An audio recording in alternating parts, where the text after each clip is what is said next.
Assalamualaikum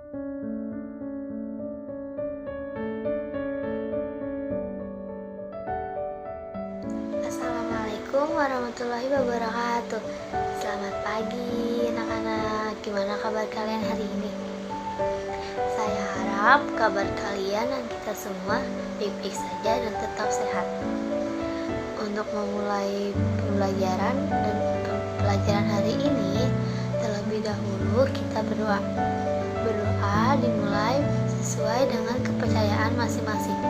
Berdoa dimulai. Selesai. Selanjutnya, kalian mengisi absensi di link yang telah disediakan oleh saya di Google Classroom. Saya beri waktu 10 menit untuk mengisi absensi di link tersebut. Ketika pembelajaran saya dimulai, tolong untuk selalu mengaktifkan atau menyalakan kamera Zoom-nya agar saya dapat melihat aktivitas kalian. Jika sudah mengisi absensi, maka pembelajaran dimulai.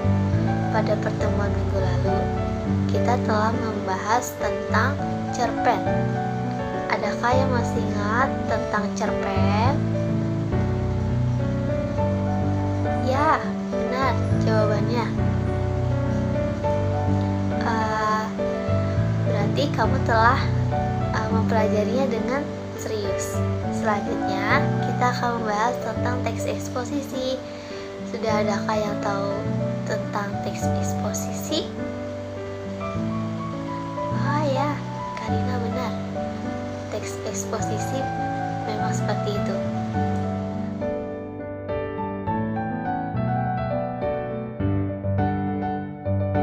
Saya akan menjelaskan teks eksposisi ini. Saya harap kalian semua dapat memahami dan mendengarkannya dengan seksama. Teks eksposisi adalah sebuah teks yang berisi informasi dan pengetahuan yang dimuat secara singkat dan padat.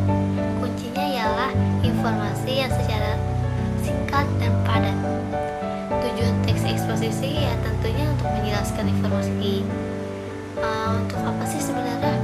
Agar menambah ilmu pengetahuan pembaca, sehingga membaca teks ini tuh pembaca akan mendapatkan pengetahuan yang rinci dari suatu hal, suatu kejadian.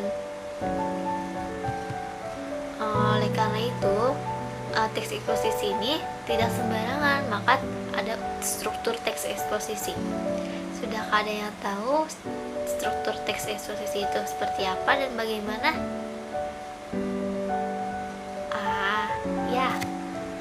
Salah satunya ada pernyataan pendapat. Baik, saya akan menjelaskan secara lebih rinci lagi ya.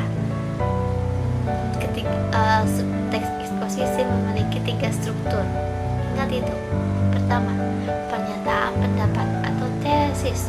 Bagian teks yang berisikan pernyataan pendapat, tesis menulis, disebut juga bagian pembuka.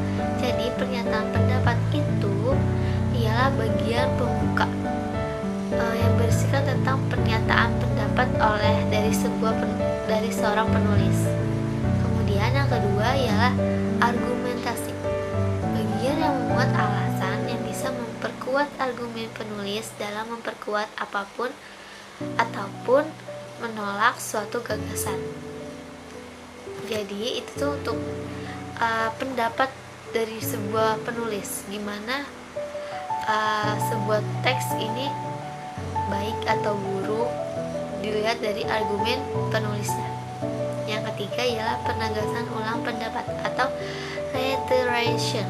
Bagian ini merupakan bagian yang berisi penegasan ulang pendapat penulis.